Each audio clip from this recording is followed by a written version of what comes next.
తండ్రి. ఆమేన్. మరొక మారు యెహోవా నిస్సి ప్రార్థనా మందిరంలో ఉన్నటువంటి ప్రతి ఒక్కరికి 2025 నూతన సంవత్సర శుభాకాంక్షలు. వందనాలమ్మా, మీ అందరికీ ప్రత్యేకమైన వందనాలు తెలియజేస్తున్నాం. దేవుని వాక్యాన్ని ఈ యొక్క రాత్రికాలం వేళ కొద్ది నిమిషాల సేపు ఈ సంవత్సరానికి గాను మొట్టమొదటి వాక్య సందేశం మనకు దీవెనకరంగా ఉండేలాగున ప్రార్థనాపూర్వకంగా మనము విన్నాం. మొదటగా లూకా రాసిన వర్తమానము 13వ అధ్యాయము 6వ వచన భాగాన్ని చూడండి. దైవ గ్రంథం ఉన్నవారు నూతన నిబంధన గ్రంథములో 66వ పేజీ నెంబర్ 13వ అధ్యాయము 6వ వచన భాగం నేను చదువుతున్నాను, ఆలకించండి. మరియు ఆయన వారితో ఈ ఉపమానము చెప్పెను. ఒక మనుష్యుని ద్రాక్ష తోటలో అంజూరపు చెట్టు ఒకటి నాటబడి ఉండెను. అతడు దాని పండ్ల వెదక వచ్చినప్పుడు ఏమీయూ దొరకలేదు గనుక అతడు, ఇదిగో 3 ఏండ్ల నుండి నేను ఈ అంజూరపు చెట్టును పండ్లు వెదుకుచున్నాను, కానీ ఏమీయూ దొరకలేదు. దీనిని నరికివేయము, దీని వలన ఈ భూమియు ఎలా వ్యర్థమైపోవలనని ద్రాక్ష తోట మాలితో చెప్పెను. అయితే వాడు, అయ్యా, నేను దాని చుట్టూ త్రవ్వి ఎరువు వేయమట్టుకు ఈ సంవత్సరము కూడా ఉండనిమ్ము. ఆ మాట పట్టుకండి.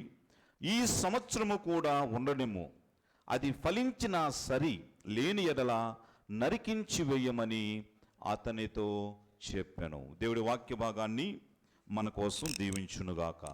ఈ సంవత్సరము కూడా ఉండనిమ్ము. అది వాస్తవానికి ఏ తోట అండి? అది ఏం తోట? ద్రాక్ష తోట. కానీ ద్రాక్ష తోటలో ఏ చెట్టు ఉన్నది? అక్కడ అంజూరపు చెట్టు ఒకటి ఉన్నదండి. ఇది ఆశ్చర్యం కలిగించవచ్చు. ద్రాక్ష తోటలో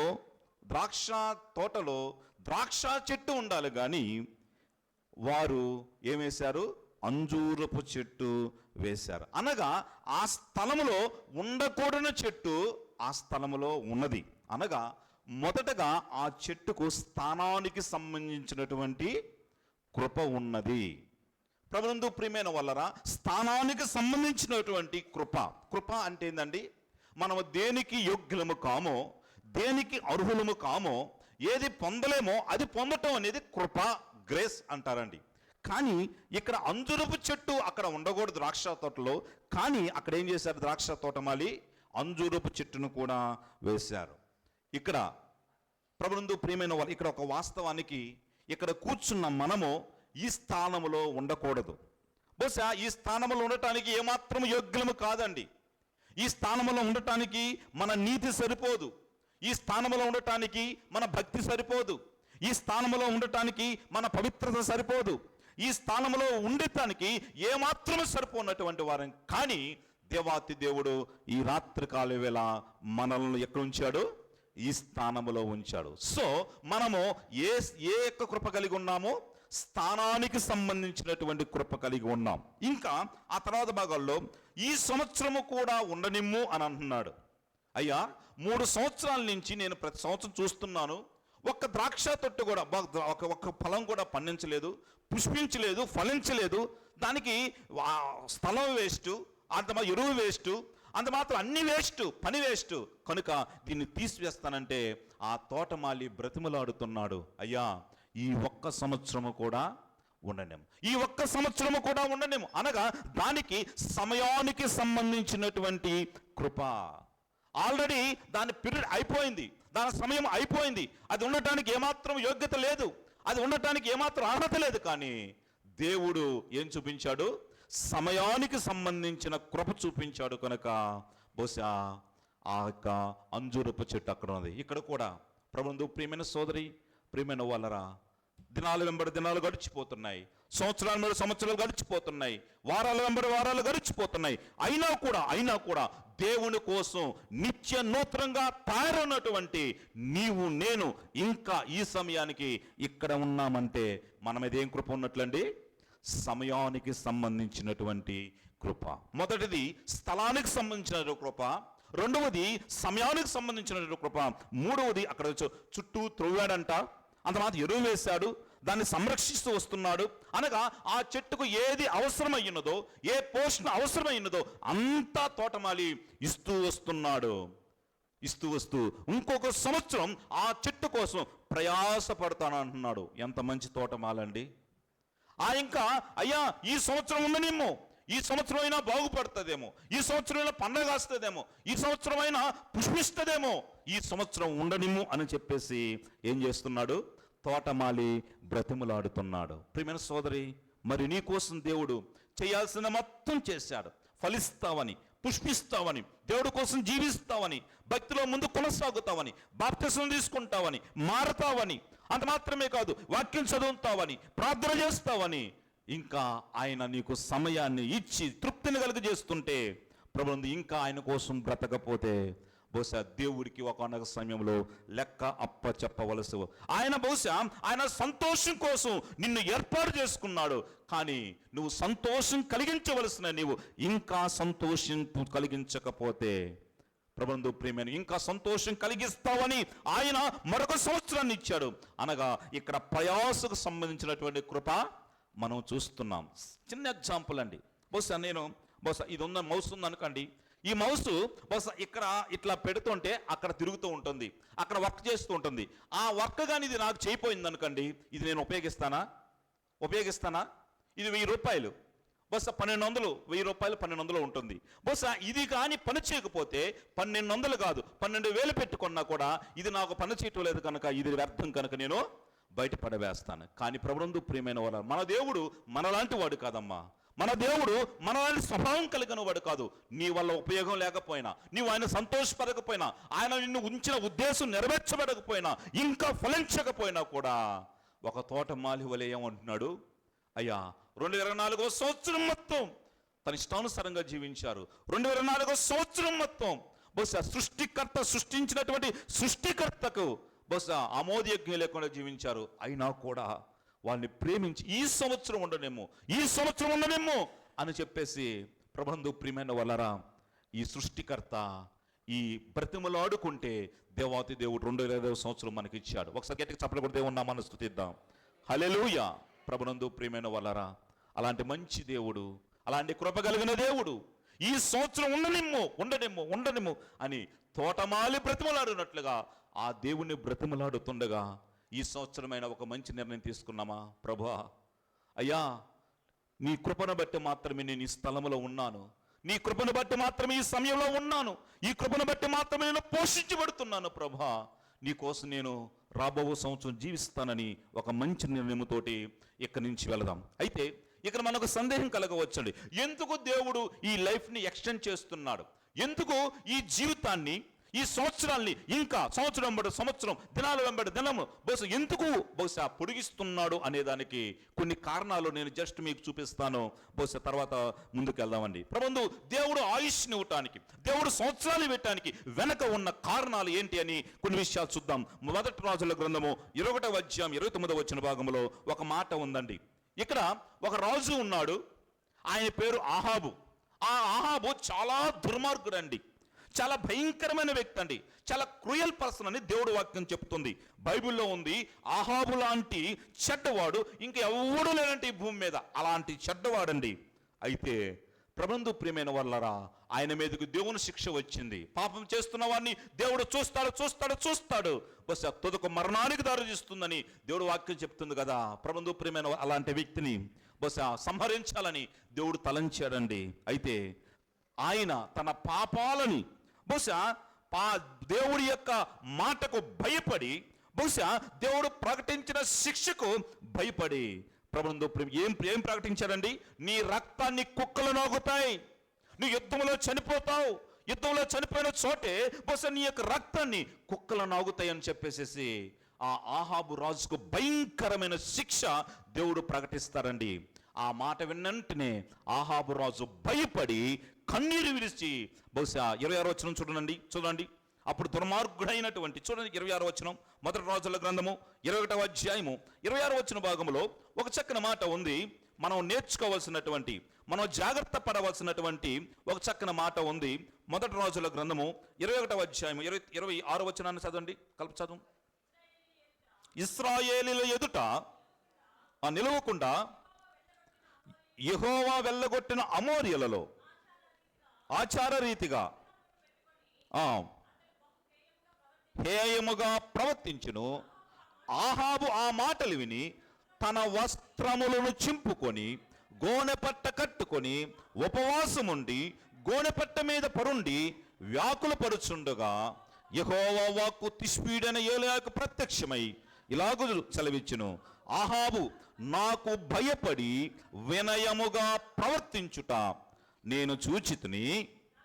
నాకు భయపడి అతడు వినయముగా ప్రవర్తించుట చేత ఆ అపాయము అతని కాలమునందు సమీపకుండా ఆపి. చాలండి ప్రభునందు ప్రియమైన వాళ్ళ, అప్పుడు ఆ దేశపు దుర్మార్గుడైనటువంటి ఆహాబు రాజును చంపకుండా ఆ యొక్క ఆహాబు రాజుకు ఆయుష్కాలన్నీ పెంచేయాలండి. చావవలసినటువంటి వారిని దేవుడు బ్రతికించాడు. కారణం ప్రభునందు ప్రియమైన వలన అతడు తన పాపాలను బట్టి ఏం చేశాడు? పశ్చాత్తాపడ్డాడు. ఆయన పాపాలను బట్టి పశ్చాత్తాపడ్డాడు. బహుశా ఆయన మన పశ్చాత్తాపానికి, అంత మాత్రమే కాదు, ఆయన మన ఏర్పుకు, ఆయన మన కన్నీటికి విలువనిచ్చే దేవుడు.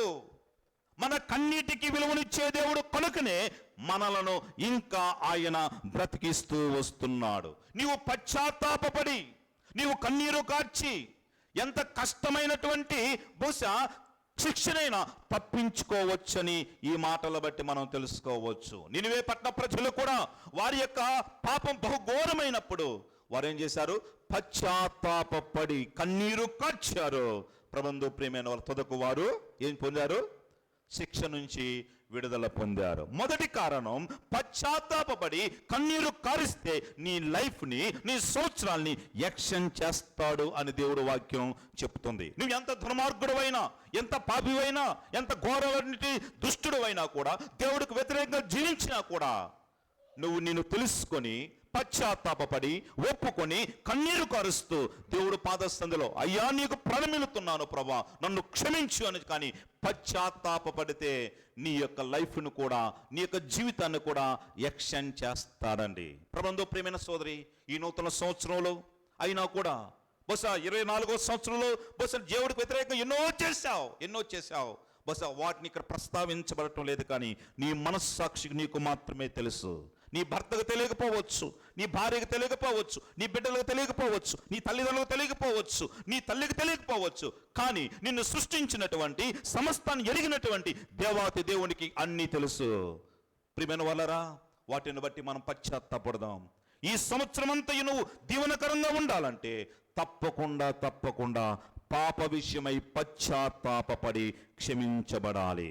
రెండవది చూసుకున్నాం, అదే 2వ రాజుల గ్రంథము 20వ అధ్యాయము 3 నుంచి 5 వరకు వచ్చిన భాగాలను చదువుకున్నాం. నేను త్వరగా ముగిస్తాను. 2వ రాజుల గ్రంథము 20వ అధ్యాయము 3 నుంచి 5 వరకు వచ్చిన భాగాలు చూడండి. 3 నుంచి 5 వరకు వచ్చిన భాగాలు నేను చదువుతున్నాను, ఆలకించండి.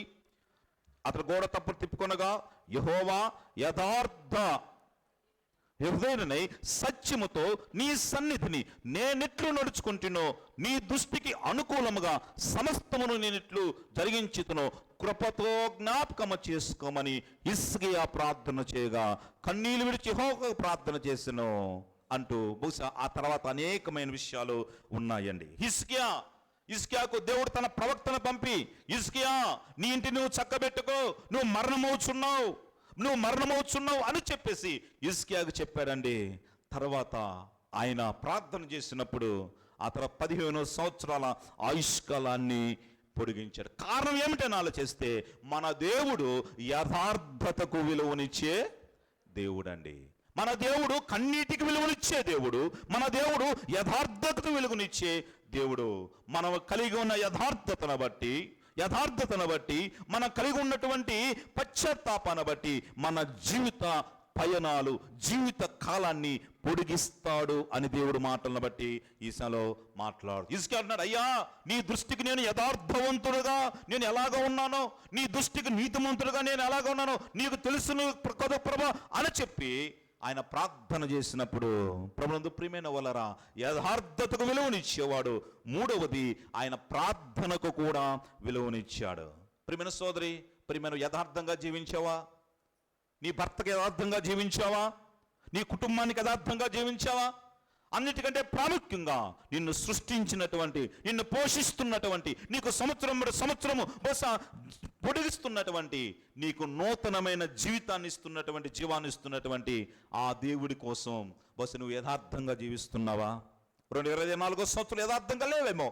2025 సంవత్సరం నీ ఎదుట ప్రశ్నార్థకంగా ఉండగా, నీ ఎదుట బహుశా ఒక ఎంటీగా ఉండగా, ఆ ఎంటీలో బహుశా ఆ యొక్క ఖాళీలో నువ్వు యథార్థతను నింపుకొని ముందుకు కొనసాగితే తప్పకుండా దీవించబడతావు. ఈ సంవత్సరం కూడా ఉండనిమ్ము, ఈ సంవత్సరం కూడా ఉండనిమ్ము అని తోటమాలి ఎందుకు బ్రతుకులాడుతున్నారంటే నువ్వు ఇంకా యథార్థంగా జీవిస్తావని, ఇంకా ఆయన దగ్గర పశ్చాత్తాపడతావని, నీ పాపాలు ఒప్పుకుంటావని, నీ జీవితాన్ని మార్చుకుంటావని.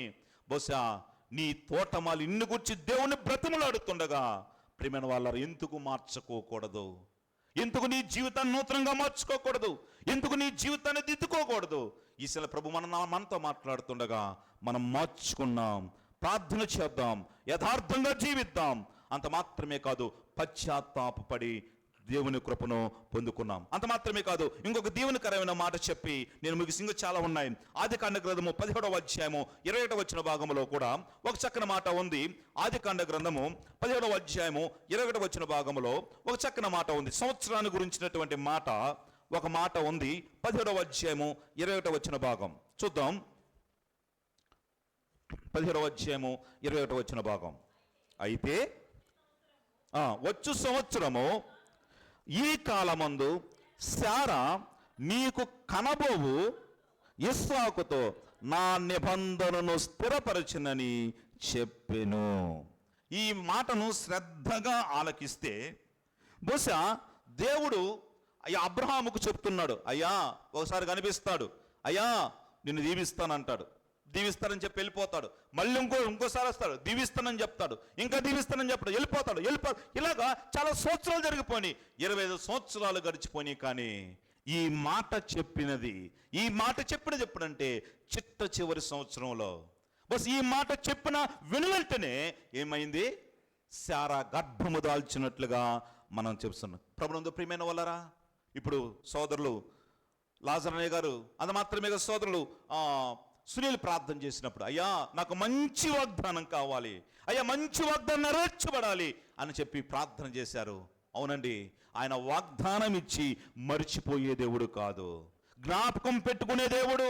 కనుకనే ఈ సంవత్సరం ఉండనిచ్చాడు, కనుకనే మన భారాలు మోస్తున్నాడు, కనుకనే మన ప్రయాసలు మోస్తున్నాడు. ప్రియమైన సోదరి, ప్రియమైన సోదరులారా, ఆయన ఒక దినం మోసి మరొక దినాన్ని మోయినటువంటి దేవాతి దేవుడు కాదు. కానీ ప్రభుందు మన భారాలు ప్రతినిత్యం మోస్తూ మన ఎడల కృప చూపుతూ బహుశా ఇంకా సంవత్సరాల వెంబడి సంవత్సరం పొడిగిస్తూ వస్తున్నాడండి. ప్రియమైన సోదరి, ప్రియమైన వాళ్ళారా, అందును బట్టి మాటి మాటికి కనిపించి బహుశా ఆయన ఆలోచించి చేసే దేవుడు కాదు. కానీ ఈ వాగ్దానం ఇచ్చిన దేవుడు వాగ్దానాన్ని స్థిరపరుస్తానని ఈ మాటలో చెప్తున్నాడు. ప్రియమైన సోదరి, ఏ వాగ్దానం కోసం సంవత్సరం వాగ్దానం చేసుకున్నావు, మంచి వాగ్దానం ఇచ్చావయ్యా అని అంటున్నావు. కానీ గత రాత్రి ప్రార్థన చేసావు, ప్రభువా నా జీవితంలో వాగ్దానం నెరవేర్చబడలేదు. బహుశా మంచి వాగ్దానాన్ని పొందుకున్నావు, ప్రభువా ఇంకా నా జీవితంలో ఈ వాగ్దానం నెరవేర్చబడలేదని చెప్పేసి వాగ్దానం కోసం ఎదురు చూస్తున్నటువంటి నీతో దేవుడు మాట్లాడుతున్నాడు. ఈ సంవత్సరం నువ్వు దేని కోసం ఎదురు చూస్తున్నావో, ఏ మేలు కోసం ఎదురు చూస్తున్నావో, ఏ కృప కోసం ఎదురు చూస్తున్నావో, ఏ సంతానం కోసం ఎదురు చూస్తున్నావో, ఏ ఉద్యోగం కోసం ఎదురు చూస్తున్నావో, పరిశుద్ధాత్మ నడిపింపును బట్టి ఈ సమయంలో ప్రవచిస్తున్నాను, అట్టి వాటిని యేసయ్య నామములో పొందుకొనును గాక. ఆమేన్ చెప్తాం. ఆమేన్. ప్రభునందు ప్రియమైన వాళ్ళరా, ఈ సమయంలో ప్రభు నీతో మాట్లాడుతున్నాడు, ప్రవచనాత్మకంగా మాట్లాడుతున్నాడు. వాగ్దానాన్ని దేవుడు స్థిరపరుస్తున్నాడు. తన కృపనిచ్చి, తన కనికరాన్ని చూపి ఈ సంవత్సరము కూడా నిన్ను బ్రతకనిచ్చి మంచి వాగ్దానముతో నిన్ను నింపుతున్నాడు. ఆ వాగ్దానాన్ని కూడా నెరవేర్చబడుతున్నాడు. అయితే మనకి ఇక్కడ సందేహం కలగవచ్చండి. మనందరూ హ్యాపీ న్యూ ఇయర్, తమ్ముడు హ్యాపీ న్యూ ఇయర్, మా అన్నయ్య హ్యాపీ న్యూ ఇయర్ అని చెప్పుకున్నాం, అక్క హ్యాపీ న్యూ ఇయర్ అని చెప్పుకున్నాం. కానీ నేను ఒక ప్రశ్న వేస్తాను, నువ్వు హ్యాపీ నువ్వు చెప్పిన వ్యక్తికి ఒక బాండ్ మీద అయ్యా ఈ సంవత్సరం అంతా హ్యాపీగా ఉంటావని రాసేయగలరా? ఎవరైనా రాసేయగలరా? ఎవరు రాసేయలేరండి. ప్రభునందు ప్రియమైన వాళ్ళరా, ఎవరు రాసేయలేరండి.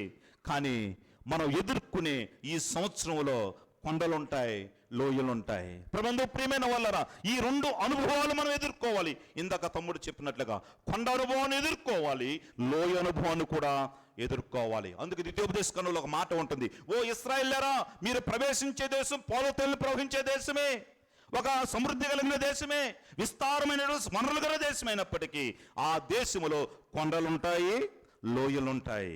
కొండలే కదా అని చెప్పేసి మీరు బహుశా సంతోషపడవద్దు, అంటే లోయలే కదా అని చెప్పేసి మీరు దుఃఖపడొద్దు. ఒక్కొక్కసారి ఎత్తులో ఎత్తబడినట్లుగా ఉంటాయి, ఒక్కొక్కసారి దిగువలో దిగమట్టినట్లుగా ఉంటాయి. బహుశా ఎక్కినప్పుడు అయ్యా స్తోత్రం ప్రభా, అయ్యా వందనాలు ప్రభా అని చెప్పేసి ఎలుగెత్తి గొంతెత్తి పాడుతాం.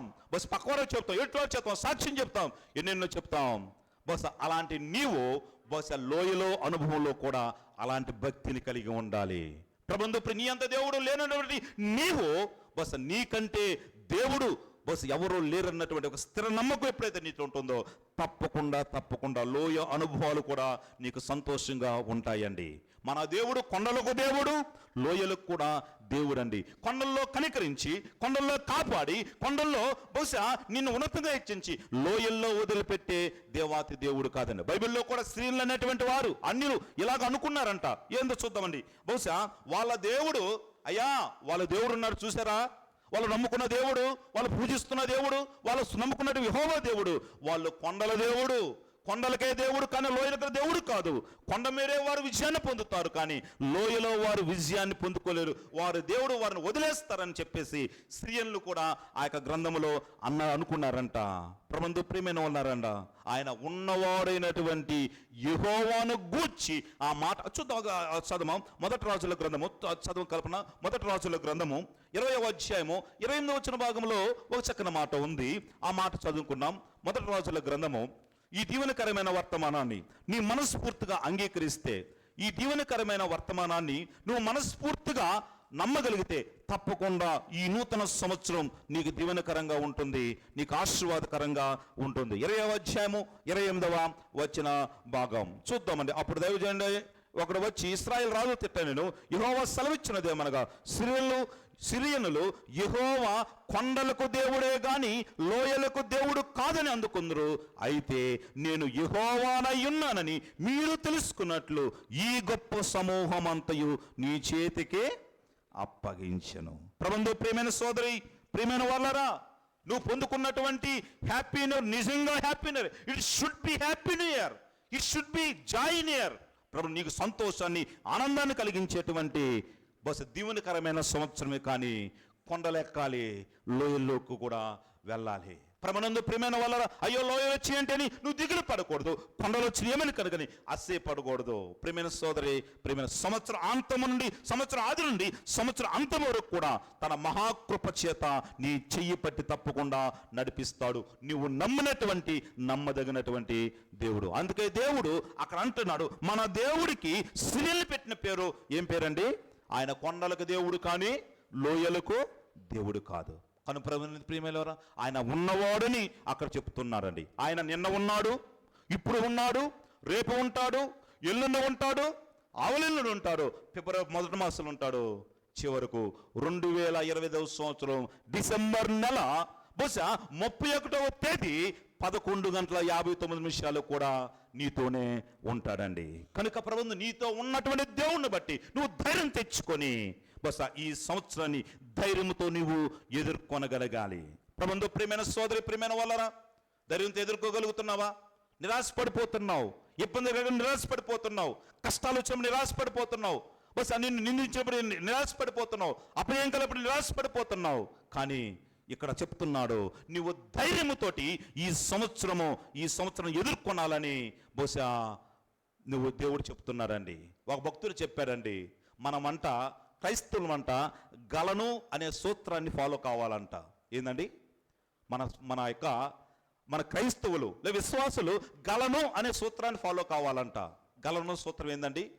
దేవుడు చెయ్యగలడు, దేవుడు ఇయ్యగలడు, దేవుడు పంపించగలడు, దేవుడు ఆశీర్వదించగలడు, దేవుడు దీవించగలడు, దేవుడు ప్రభుత్వం ఇలాగా దేవుడు అన్ని అన్ని అన్ని ఇవ్వగలడని ఒక నమ్మకముతోటి నువ్వు ముందు కొనసాగితే ప్రియమైన సోదరి, ప్రియమైన వాళ్ళరా, ఈ సంవత్సరం అంతకు నీకు దీవెనకరంగా ఉంటుంది.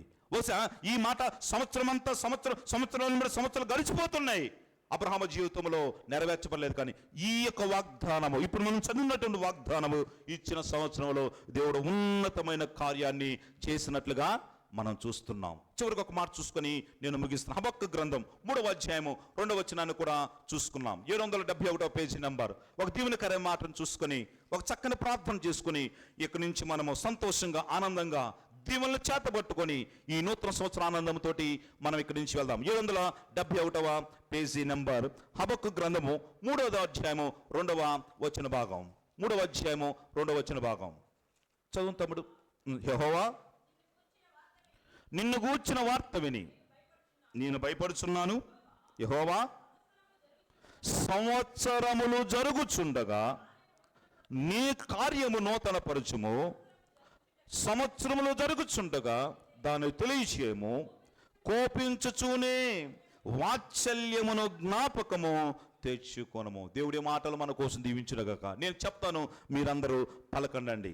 యెహోవా సంవత్సరములు జరుగుచుండగా నీ కార్యము నూతన పరచుము, సంవత్సరములు జరుగుచుండగా దానిని తెలియజేయము, కోపించుచూనే వాత్సల్యమును జ్ఞాపకమును తెచ్చుకునము. అవునండి ప్రియమైన సోదరులారా, ప్రియమైన సోదరులారా, సంవత్సరాలు గడుస్తున్నాయి, దినాలు వెంబడి దినాలు గడుస్తున్నాయి. అంత మాత్రమే కాదు, ప్రబంధు ప్రేమలో ఇంకొక చక్కని మాట ఉన్నదండి. దినాలంట ఎలాగ గడుస్తున్నాయండి? దినాలంట ఎట్లాగా గడుస్తున్నాయంటే బహుశా ఒక పొగవలే గడుస్తున్నాయంట. అప్పుడే వచ్చేసిందా? అప్పుడే సంవత్సరం వచ్చేసిందా? బహుశా అయ్యో మీరు అది ఆ పనులు ఈ పనులు చేసుకునేసరికి ఈ జనవరి మాత్రం అయిపోద్దండి. అప్పుడే ఫిబ్రవరి వచ్చేసింది, అప్పుడే మార్చి వచ్చేసింది, అప్పుడే డిసెంబర్ వచ్చేసింది అని చెప్పేసి మనం అనుకునేంతగా దినాల వెంబడ దినాలు, సంవత్సరాలు గడిచిపోతున్నాయి. అయినా కూడా నువ్వు ఇంకా దేవుడి కోసం నూతన పరచబడకపోతే ఈ సంవత్సరం దేవుడు వాగ్దానం చేస్తున్నాడు, సంవత్సరాలు వెంబడి సంవత్సరాలు జరుగుతుండగా నిన్ను నూతన పరుస్తున్నాడు. ఆమేన్. ప్రభునందు ప్రియమైన సోదరి, నువ్వు ఏ జీవితం ఏ యొక్క విషయంలో పాతగా ఉన్నావో, నీ దేవుళ్ళ విషయంలో పాతగా ఉన్నావేమో, అది మాత్రమే కాదు, నీ వరాల విషయంలో పాతగా ఉన్నావేమో, నీ భక్తి విషయంలో పాతగా ఉన్నావేమో, నీ ఆత్మ సంబంధం విషయంలో పాతగా ఉన్నావేమో. అది మాత్రమే కాదు, ఎక్కడ వేసిన గొంగడి అక్కడలాగే బహుశా 2022 ఒకటే, 2023 ఒకటే, 2024 ఒకటే, 2025 కూడా ఒకటే అని చెప్పేసి నువ్వు అనుకుంటున్నావేమో. ప్రియమైన సోదరి, ప్రియమైన వాళ్ళరా, మనం ఆశాజీవులుగా ఉండి నా దేవుడు నాకు మంచి మేలు చేస్తారని ఉన్నవారైనటువంటి కొండల్లో దేవుడు, లోయల్లో దేవుడు అయినటువంటి ఆ యెహోవా దేవుణ్ణి బట్టి ధైర్యం తెచ్చుకొని ముందు కొనసాగుదాం. అది మాత్రమే కాదు ప్రభువు, ప్రియమైన వాళ్ళరా, వాగ్దానాన్ని నెరవేర్చి స్థిరపరిచేటువంటి దేవాతి దేవుడి మీద నమ్మకం పెట్టుకున్నాం. అది మాత్రమే కాదు, ఈ సంవత్సరము కూడా ఉండనిమ్ము అని బ్రతుకులన్నటువంటి ఆయన మనవి ఆలకించి మన హృదయవాకులు తెరుద్దాం.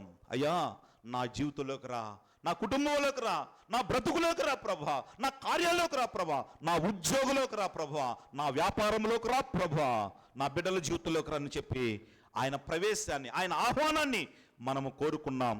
తప్పకుండా నీ జీవితాన్ని మార్చి సంవత్సరం జరుగుతుండగా నిన్ను నూతన పరచడానికి ఈ రాత్రికాల దేవుడు ఇష్టపడుతుండగా ఎందుకు ఆయన దగ్గర ఒక చిన్న ప్రార్థన చేసి మనం సంపూర్ణంగా ఆనందం వెళ్ళకూడదు?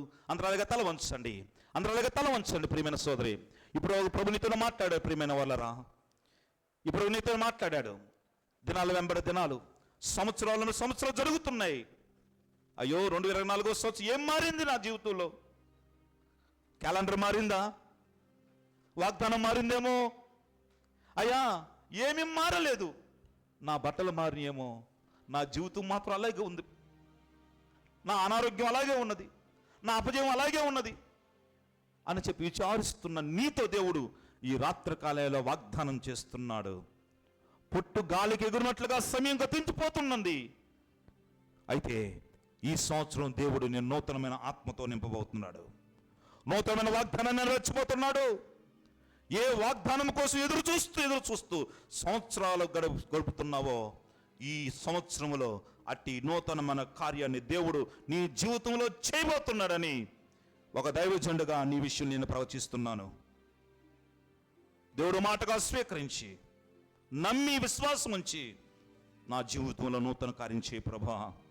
ఏ వెలితి నన్ను పీడిస్తుందో, ఏ అనారోగ్యం నన్ను పీడిస్తుందో, ఏ నింద నన్ను పీడిస్తుందో, ఏ కపటం నన్ను పీడిస్తుందో, ఏ యొక్క కొరత నన్ను పీడిస్తుందో, ఏ ఆర్థిక లోటు నన్ను పీడిస్తుందో,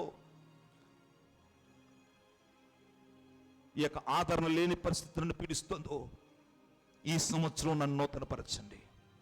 అటు వాటిని తీసివేసి నన్ను నూతనపరచండి ప్రభువా, నూతనపరచండి. ఒక నిమిషం ప్రార్థన చేయి.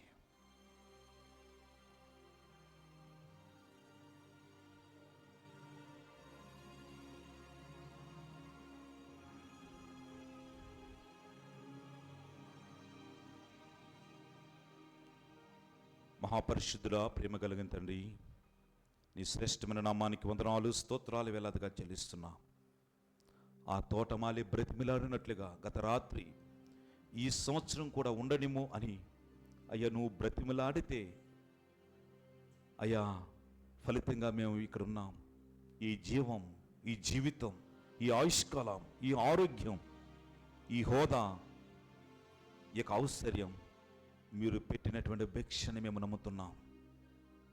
ఎందుకయ్యా మా మీద ఇంత ప్రేమ, ఎందుకయ్యా మా మీద ఇంత దయ, ఎందుకయ్యా మా మీద ఇంత జాలినైనా. ఏ మంచి లేని నన్ను ప్రేమతో క్షమించి మన్నించి ఈ సంవత్సరము కూడా ఉండనిమో అని చెప్పేసి అయ్యా బ్రతిమలాడితే మేము ఉన్నాం కనుక మేము పశ్చాత్తాపడుతున్నాం, మేము ప్రార్థన చేస్తున్నాం. మా యథార్థతను బట్టి నీ దగ్గరకు వచ్చేటువంటి యథార్థత రాబో సంవత్సరం మేము కలిగి ఉంటాం. ఏ అపజయమైతే మేము సంవత్సరం అనుభవిస్తూ వస్తున్నాము, రాబో సంవత్సరం నాకు వాగ్దానం చేశారు. అటు వాగ్దానాన్ని, అటు మేలును నా జీవితంలో చేస్తారని నమ్మకం నాలో కలిగించారు. ధైర్యముతోటి కొండలైన, లోయలైన, విపత్కరమైన పరిస్థితులైన, ఉపద్రవాలైన నీకోసం బహుబలంగా రగిలే జ్వాలగా ప్రజ్వలించే జ్యోతిగా నీకోసం సాగే కృప నాకు అనుగ్రహించమని నీ వాక్యం చేత మాట్లాడినందులకే నీకు వందనాలు, స్తోత్రాలు చెల్లిస్తూ మా ప్రాణ ప్రియుడనే నామములో ప్రార్థించి స్తుతించి అడిగి వేడుకుంటున్నాం తండ్రి. ఆమేన్.